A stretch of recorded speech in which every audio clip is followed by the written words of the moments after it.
Welcome back to the show, Ira. How are you feeling about the 2024 NFL New York Jets draft class? Are you pleased?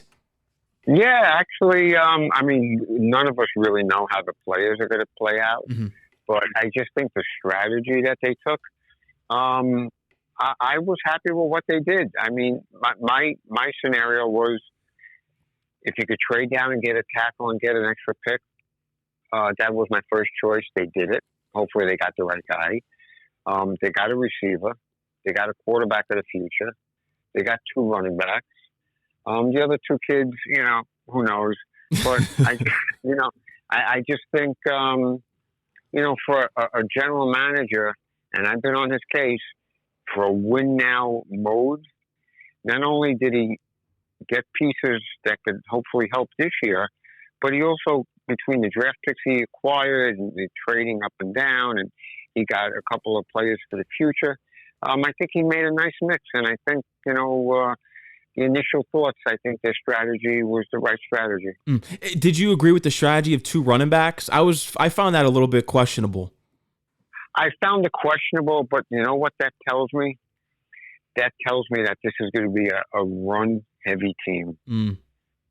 And I think a lot of that is going to do to take some of the pressure off of Rodgers, because I don't think they want this guy out there throwing 35, 40 passes a game. No, you can't have that. And especially with Rodgers, he's a game manager, and he's really the one that controls the field. So he's going to have to make the passes when it really counts, and he's going to thread the needle. And, it is questionable. Like, I agree with them taking the receiver in the second round, but I think it was the safe and smart pick with what they did with the first one, with getting the offensive tackle, because I know you were big on Bowers. I wasn't big on him because of just the hype around him. I said, this is a typical Jets pick. We'll get him. And then you remember we talked about Jason Morrow the last time. They were talking about how he was going to be the next great thing. I just feel as though when the Jets buy into the hype, it never works out in their favor. I get it. And believe me, I would have been sexy and I would have enjoyed taking Bowers, but I knew, and I think we talked about it, that the smart move would to be, to get the tackle. Yeah, and now the line it looks like it's solidified with all the free agency moves that they made. I mean, I wouldn't be surprised if they signed David Bakhtiari for some depth here for a cheap deal. I wouldn't be surprised if you see that either. Yeah, I think they should. Yeah. And you know what? I wouldn't be surprised if you see this new kid starting from week one. It really wouldn't shock me at all. I mean, I know Moses. I guess he's good at right tackle, but I just Smith's not going to practice. They're going to be very light duty. I mean, what's to say that if this kid is actually the real deal, is it possible that they go with this kid from week one and Smith is kind of a swing tackle? Yeah, who knows? You never know. I mean, Tyron Smith, he's got the league experience from being here for so long and being an all-pro. So you never know with that. But Jordan Travis was definitely a pick that piqued my interest. He had great statistics. He kind of reminds me of Colin Kaepernick. I don't know what it was when watching his highlights and just seeing everything that he accomplished so far. But I think that was a safe move because you can't trust the Jets, not after Zach Wilson, Sam Darnold, and all these guys, to draft high on a quarterback. They never get it right. So you're better off having someone that did well in college, that's under the radar, develop behind Aaron Rodgers. And I think that was the best pick that they could make as far as a quarterback. I agree. In this case, hopefully he'll sit for at least 2 years, and maybe year three, maybe we have something after Rodgers retires. That would be a nice, pleasant surprise. It'd be a pleasant surprise if this regime does well and they're still here coaching the kid. Who knows? Yeah, and I'm still not sold on Saleh, but we got to say this: ding dong, Wilson's gone. He's finally out of here. He's off in Denver. I did want to get your opinion on them trading Jonathan Franklin Myers away to Denver. Was it for a 6th-round pick? Yeah, well, that was a salary dump. Yeah. And basically, within hours, they ended up picking up ABT's 5th-year option, and I think the money was pretty much a wash. But I expected it. I just, after they got Riddick, I say to myself, they can't afford all that money on the defensive line. And I think Myers was the odd guy out, and he was. And I'll tell you the truth, nice player, but I think he was a little bit overrated. He was overrated. You really didn't see that many sacks. I think the only time you really saw him produce was when he was back home, and I think it was Houston. Remember the Texan game? He finally exploded after signing that extension because he was playing in front of family. Yep, and you know what? If you look at his Jet career, I wouldn't be surprised if he had more killer penalties than production. Yeah, no, I wouldn't be either. And Will McDonald better step up. He better step. They drafted this guy really high last year, and I was just looking back on that pick, and I said, "Boy, I hope that this is not another waste." And something that it was alarming because we have to look at Mekhi Becton, and he's in Philly now. With this tackle that they took, I said, "This better not be Mekhi Becton 2.0. Douglas had better get this right this time with this kid." Oh, there's no two ways about it. I mean, once again, I bought the hype on the Fuega, the kid from out west, and I thought they would take him. But you know what? If they think this guy's the real deal, then so be it. And hopefully they just pick the right kid. That's all I could say. I'm hoping. I really am. And last time we talked, we didn't even talk about the Reddick trade because the last time that we spoke, we were contemplating if we were going to sign Clowney, and Douglas blew it. They played it safe, and they really got screwed again. And then that's when Douglas made it was an alarming trade for Reddick. It came out of nowhere. Yeah, it really did. And didn't it come very quickly after Clowney signed? Yeah, it did, like a couple days. Because I remember, because we were texting back and forth, and you were telling me, you were like, "Oh, here we go again with this Douglas playing." Because this is what he does, Because you'll see, like, I get tired of those when you learn about the news afterwards when a player goes elsewhere, and you hear, well, Douglas tried, but they just couldn't get it done. We saw that with Tyreek Hill. We saw that with tons of players that they tried. Well, they were close, but they couldn't pull it out. And that was another example right there with Jadeveon Clowney. So it was surprising to see Douglas finally make a trade for a star player for once. Yeah, it really is. And I'll tell you one thing, if you want to give him credit or you want to be critical of him, I do have to give him credit. He sticks to his what he believes in. He has a price tag, and he doesn't waver off of it too much. If it's 50 cents more than what he thinks he's worth, he's not paying. No. What are the question marks remaining for you for this team? My question mark comes at maybe the safety. I think the safety position, and then still at wide receiver, Allen Lazard is just, that's the last contract. When you look at it, Becton's gone, Zach Wilson's gone. That's the last person who's really questionable on this team for me to be like, yeah, we got to get him out of here soon. What are the remaining question marks for you with this team? Yeah, I would go number 2 receiver and probably safety, and of course the head coach and the offensive coordinator. Yeah. But as for the number 2 receiver, I'm still going to say that don't be shocked if Corey Davis is on the roster. Yeah, I would love to have him back. I was saying that the other day because I know people are going to be speculating out there. Odell Beckham, I don't want him. He's a head case. He's just a name at this point. The Ravens barely used him. I want someone that's going to come and just basically keep his head down and just play tough and make these big catches, and really compete here as a second big target wide receiver. Odell is just a distraction.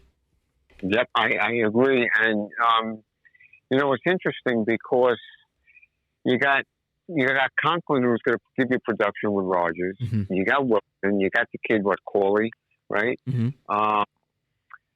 That number 2 spot's going to be a big deal. And I don't think Lazard, will he be better with Rodgers? Yeah, maybe.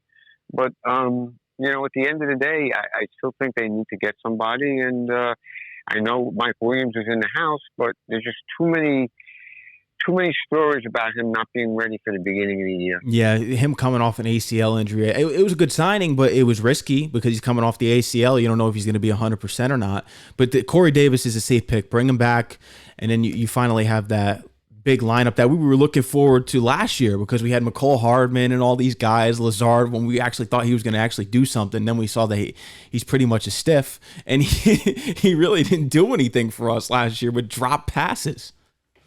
No, it's really unbelievable. And it's funny, my expectations going into the season, now that I kind of digested everything and I looked at the rest of the division and everything, I hate to say this, but we really should be the favorites to win the division. Oh, I agree. Buffalo's really taken a step back, and they really had their window. They've been in the playoffs for years, winning this division for years now. They haven't gotten it done. They lost Diggs. They lost a ton of defensive weapons. They're really going to take a step back this year, in my opinion. And in Miami, it's up in the air because it always comes down to the quarterback. Is Tua going to play lights out, or is he going to be injured? There's a question mark there. So I agree. It should be all, and the Patriots are just going to be in the basement. I really don't now, especially Belichick's gone. They're no longer a threat. So I believe that the Jets should be the favorites to win the AFC East this year, especially with Rodgers being healthy. But even if he, God forbid, he isn't healthy, we have a backup now in Tyrod Taylor. But he's got to stay healthy too. Well, that's it. But that's a big piece of it.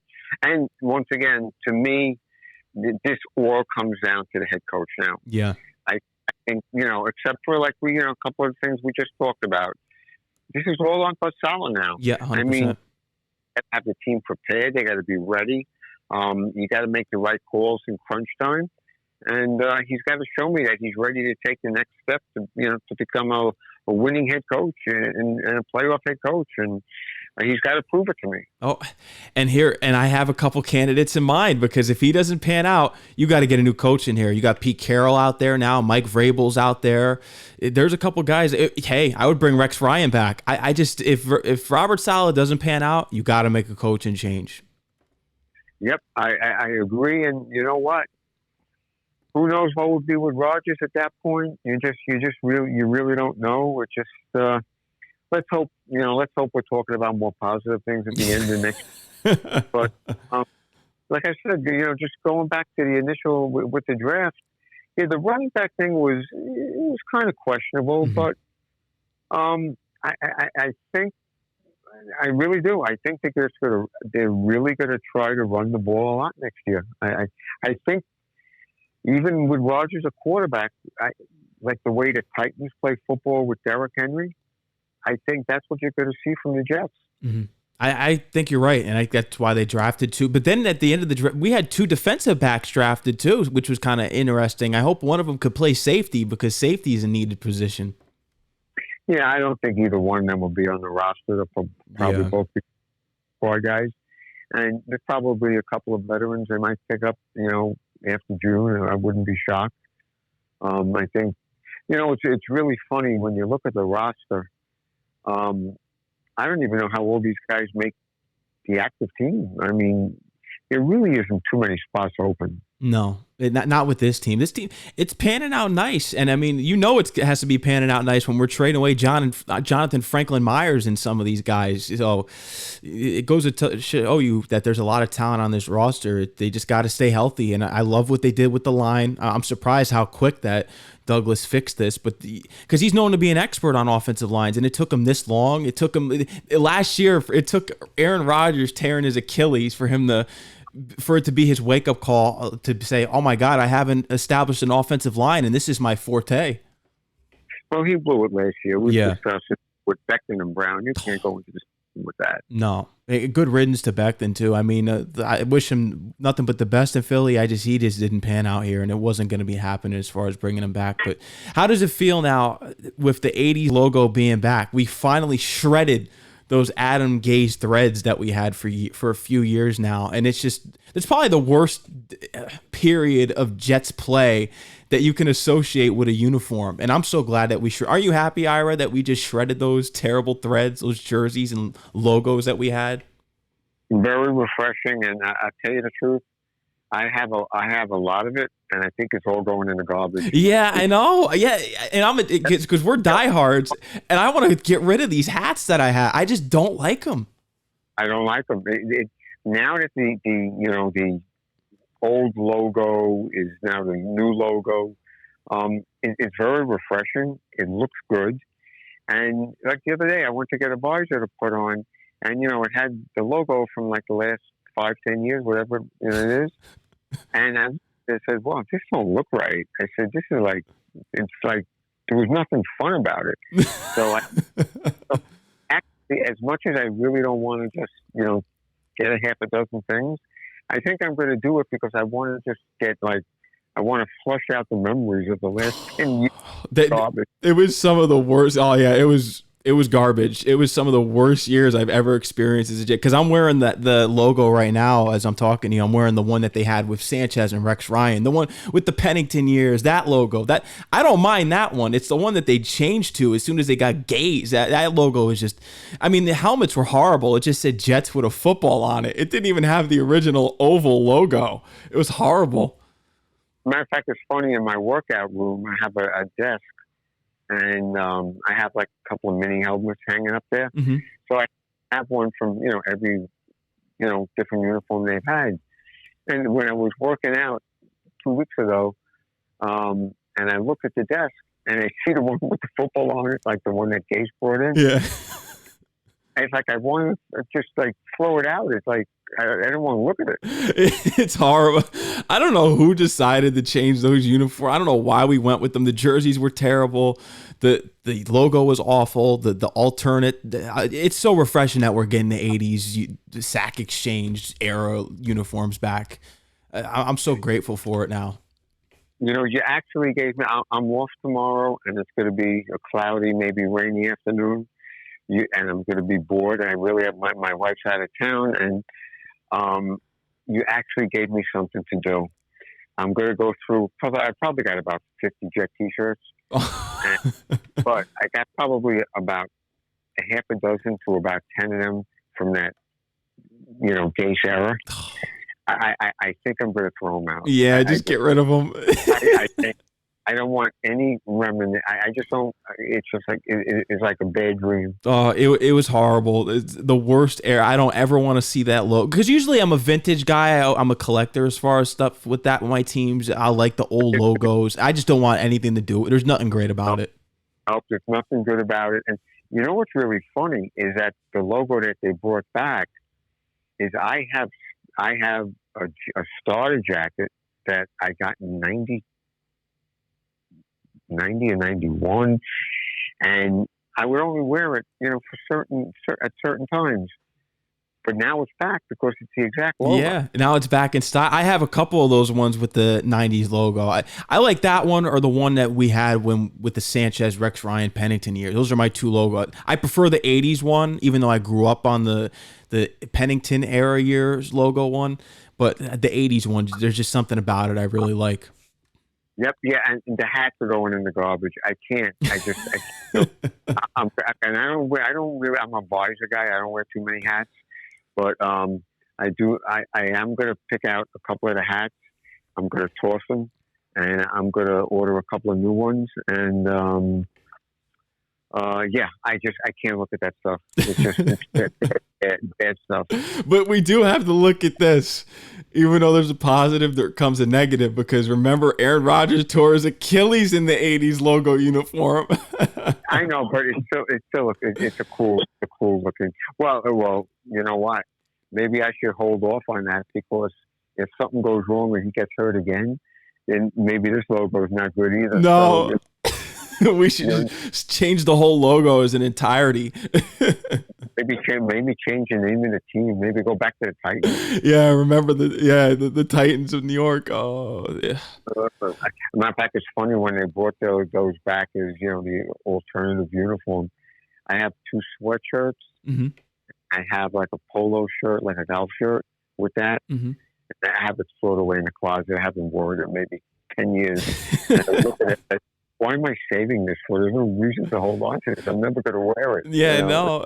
The last time I remember seeing them wear that was when the Jets played the Raiders and Sanchez carved them up, and I think he was eating a hot dog on the sideline.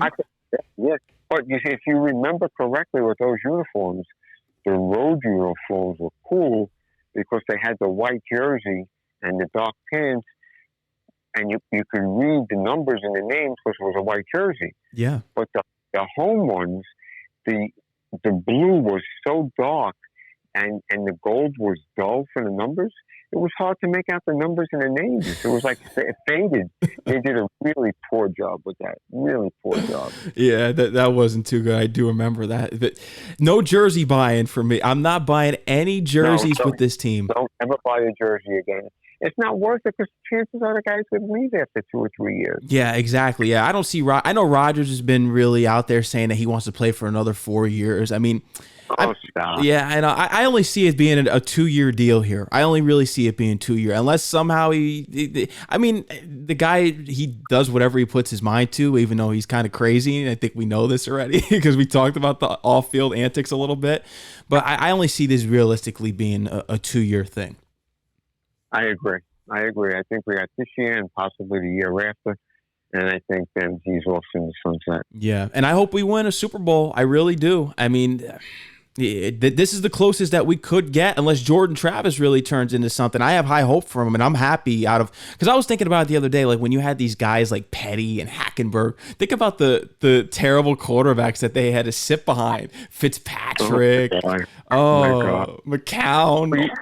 Well, you know what's funny about this team, and like I don't want to get overhyped because they got to prove it to me. Mm-hmm.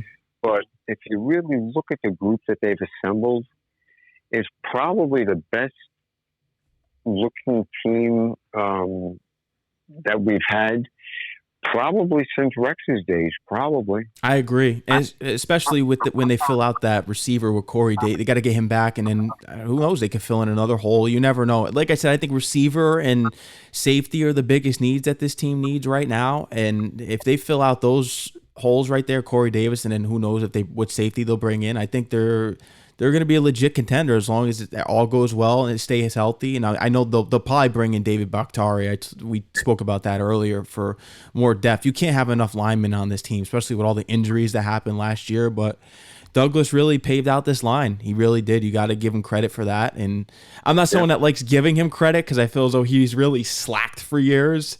And I just hope that I hope he gets it right with Jordan Travis. I really do. Well, let's hopefully he's here. They've had some success, and I hope they did get it right. And, you know, it's going to be interesting. In approximately a week and a half, you know, the schedule is going to come out. And, you know, as much as I look forward to it, you know, I'm going to cringe when I see like 4 or 5 night games. I know that's coming. Yeah, all those national I'm not getting my hopes up again. I'm not doing it. And it's still crazy to me when you 4 plays and then Rodgers is done for the year. I mean, I'm not surprised, but at the same time, I am. And you know, this summer, you know what's going to be fun about this summer? Hard Knocks. I'll be very honest. Well, no. Is watching the kids Travis play. Yeah. You know, because really, you know, you're not going to see him during a regular season. And so I look forward to that. And then once the games start, you know, I don't think, even when it comes to training camp, I think you're going to see limited work with these guys. I don't know how Saleh's going to play it. He's got to be so scared that any of these guys get hurt. And I'm not sure how he's going to do it. Yeah, I don't know either. And the biggest question mark, like we said, besides wide receiver and safety, is on him and the offensive coordinator. I really have no faith in Hackett. They could find somebody else. But he's going to be there because that's Rodgers' buddy. But the biggest thing that's so glaring to me about Hackett is that during the sideline, Rodgers would be shaking his head about his play calling. Even he knows he's terrible. I know. It's really unbelievable. Well, you see that's the thing. It's that it's Hackett's playbook, but Rodgers, you know, is really calling the plays. And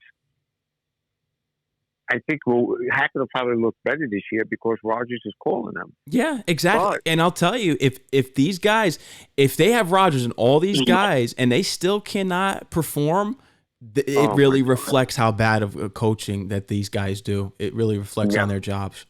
Well, you know what also, and you know, we talked to death about Zach Wilson, and I do wish him well, and I still think he has like untapped athletic ability. I just don't know if he's ever going to get it right. But for his case, I think he's in the best case scenario. If anybody is going to get anything out of this guy, it's going to be Sean Payton. Yeah. I agree. Could you imagine if he turns into the superstar? I mean, look at Geno. He turned into a decent quarterback for Seattle. Anything's possible, but Darnold still hasn't done it for me. I know he's in Minnesota right now, but I remember when he came in for Purdy earlier this year, he threw the touchdown, then he went right back on the field, threw the interception, and I said, that's the Darnold that we all know as Jet fans. Right, and Wilson might do the same thing with Denver, and I expect him to start. Yeah. And I'll give you this. I fully expect Broncos at Jets early September night game. You're going to have Wilson against Rodgers. You know that's coming. Yeah, and you know what? Elijah Vera Tucker, he better not play in that game. He's not going to be because he's gotten injured twice in the Bronco game. Yeah, you cannot have him play against the Broncos. Well, I'll tell you one thing, man. Could you imagine a storylines with Zach Wilson coming back for a Monday night game against Aaron Rodgers at MetLife? Oh, unbelievable. I really don't want him to win. I really don't, because remember when we drafted Zach Wilson, we had to eat the crow because Sam Darnold beat us when he was on the Panthers in the game one. Well, I mean, it would be so jet-like. Like, we start off 3-0. Maybe 2 of the 3 teams we beat are like playoff teams. We blow one of them out, and we come in and we put up a stinker against Zach Wilson. Oh, it would be jet-like. It would be. They go like 13-4, and one of the worst losses they have is to the Broncos. Yeah, I can see it. They've had a lot of bad losses, the Broncos, a lot of shutouts, and then when you look back at that AFC Championship game in the late 90s, we lost that game. We've had a lot of brutal losses against the Broncos. Plus, Sean Payton would love nothing more than to come into MetLife Stadium, have Zach Wilson light up the Jets, and stick it to Hackett to prove the point that he said he's a horrible coach.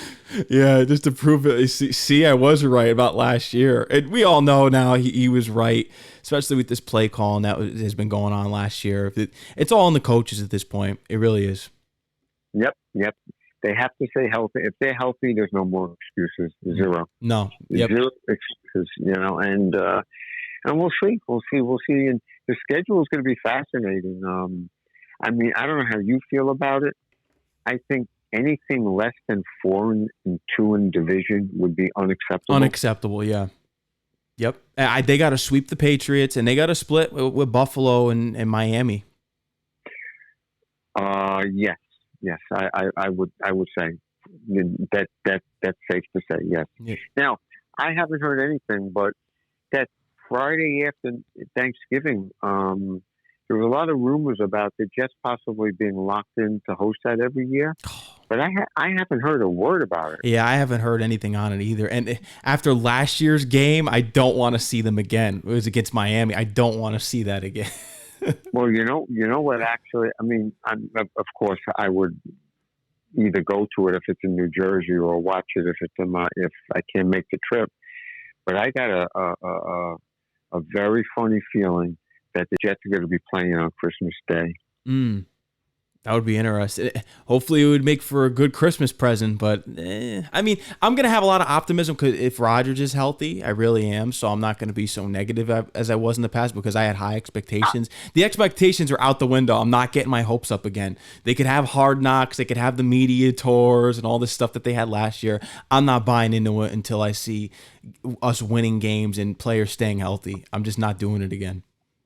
No. Like I said, this is the bar.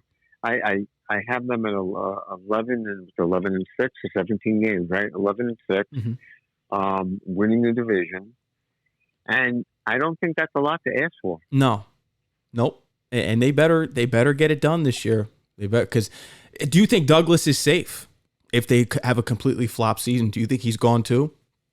I don't think anybody's going anywhere as long as Rodgers comes back.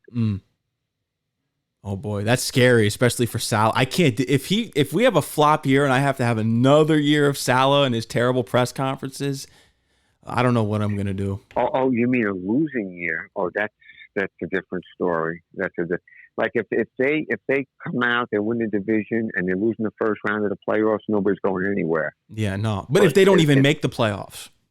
Yeah, if they go like 9-8 or 8-9 and don't make the playoffs, I think Saleh's out of here. Yeah. I don't know about Douglas, but I think Saleh's gone. Yeah. Oh, I agree. He's got to go. And he better be throwing podiums on the floor this year. Remember in that press conference we joked about? That podium better go on the floor this year if we do reach games like that. Well, he's had a lot, man, he's got a lot to do, man. It's, I mean, as good as the Jets possibly might be, no matter what the circumstances are, do you really see Saleh out-coaching a guy like Andy Reid? No. Nope. No confidence. Nope, I don't either. No. See, that's the thing. How old are you now? I am 25 now. Okay, so you really don't remember the Parcells years. No. Yeah, I wasn't even Okay. born when he when he was here. Right. Yeah. You weren't born. So when they got Parcells, there wasn't a game that I went into that I felt that they couldn't win because of the head coach. Yeah. It all And comes we down to haven't coaching. had that since Parcells. You're right. Even, I mean, I liked Herm. You know, I was a fan of Herm, but there were games that I ever think he's going to outcoach Belichick. No, of No. course not. And you know, let's face it, it's. I mean, it's solid. If you rank the head coaches right now, you take away, I don't know, whatever, about a half a dozen new ones, so take them out of the equation. So let's say there are about 26 head coaches. Hmm. He's got to be ranked somewhere between 23 and 26, right? Yeah. Yep. No faith whatsoever. That's the big. That's really the biggest question mark. Even when we bring Corey Davis back, that's still the biggest question mark to me because great coaches can get a lot out of their players, even if they're not stars. Nope. And you know, the weird thing about him is he knows how to put a defense together. Yeah, it's just the offense. That's why if we get rid of Saleh, no more defensive-minded coaches. You need a legit offensive mind in here. And to me, that would be Pete Carroll. Yeah, if he even wants to coach. If he wants to coach, yeah. That would be my pick if you want to get someone that's offense. Because if you're going to go with defense, I mean, you go with Vrabel or you could bring back Rex Ryan. Right, but then you know it's the same thing. You don't have an offensive Exactly. coach. That's why I'd rather prefer offensive minded. You need someone a real offense, not Gaze. Gaze was terrible. We need a real offensive mind in here. It's really unbelievable. You know, it's really amazing when you look at the Jets' history. Predominantly, most of their coaches were defensive-minded coaches, like forever. Yeah. Yep. Unbelievable. They can't find that offensive guy. But hopefully they find him soon if Saleh isn't the answer, which I'm hoping isn't the case, but I have a bad feeling will be the case. Well, I'm with you on that, but let's hope we're both wrong. And you know, I'm looking forward to a fun season. It's really so. I guess it's going to be quiet now. I guess the Knicks are taking over the city right now. Oh yeah, the Knicks are. I'm so happy that they're winning these games against the Sixers, and let's see how far that they can go. I'm happy that it's about time. Okay. Now, I don't really watch it anymore, but I guess once again, you weren't born. The Knicks, you never saw the Knicks do anything, right? Not the only time I saw the Knicks do anything was in 2013 with Melo. We went to the second round of the Eastern Conference and got knocked out by the Pacers, and that's all I ever saw as any glory as a Knicks fan. So if they knock off the Sixers tomorrow night, who do they get next? I think it's the Pacers. If the Pacers beat the Bucks, that's what I've been reading online. All right, then could they handle the Pacers? I think they can. So after that, it puts them what? Does it put them in the conference championships or divisions or whatever they do? I believe so. I think then we might have to play the Celtics, and that's going to be tough. That'll be tough. Well, you know what? If you get to that point, that New York will be crazy. Yeah, they will. Oh, I can't imagine outside the Garden tomorrow night after they beat Philadelphia. It's going to be a riot out there. You know it. It really will be. And you know what? You're going to have the same thing at MetLife. Imagine a home game for the Jets this year at MetLife. Oh, my. Just like it was last year. You said there's never been. You could feel the energy from the TV and then Rodgers coming out with the flag, running onto the field. I just never felt that as a Jet fan, ever. Like, I think I felt it with the Rex Ryan years, but I was so young, so I thought that this was going to happen a lot more. And still, I was still so young, and we didn't realize how good we had it those 2 years to the point where, like, this is the first moment of, like, joy that we've had, and then it was ripped away from us 4 plays in. Yeah, the juice in the parking lot before tailgating and then going into the stadium. Now, once again, I was trying to be realistic with my expectations, for a season, but I'll never forget when he got hurt, you didn't hear a pin drop. Yeah. You didn't, and everybody's looking on their phones trying to find out what happened. And actually, the guy next to me, he found it. I don't know who tweeted it out there, and torn Achilles, and that was it. Yeah, on the cart he goes. Season over. Unbelievable. It really is unbelievable. And Zach, he hung in there for a while. First half a dozen games, we were hanging around. But you know what? I think a better coaching staff, and if he had been prepared a little better as a quarterback, I think they would have snuck into the playoffs last year. Yeah, I think they would have too, especially with that defense. It all fell on the offensive line and then the quarterback play. It was terrible. It really was. Well, hopefully we're not talking about that this year. Yeah, no, because they did some massive improvements. Nope. I'm happy with the draft. I'm happy with the way things are going right now. One big hurdle now is the head coach. That's the biggest hurdle for me. Yeah, I agree. And it's going to get exposed soon. Ira, anything else you'd love to let the fans know? Anything else that you want to touch on the Jets that we didn't talk about? Not that I could think of. I think everything's good. Looking forward to the schedule, and then I could definitely use a month, 2 months off before training camp starts. Yeah. Exactly. Ira, thank you for calling into the show as always, man. Go Jets, and we'll talk again soon. Sounds good. Go Jets. Talk to you soon. Talk to you soon, Ira. Take care. Enjoy the rest of your night. You too. Yeah, bye-bye.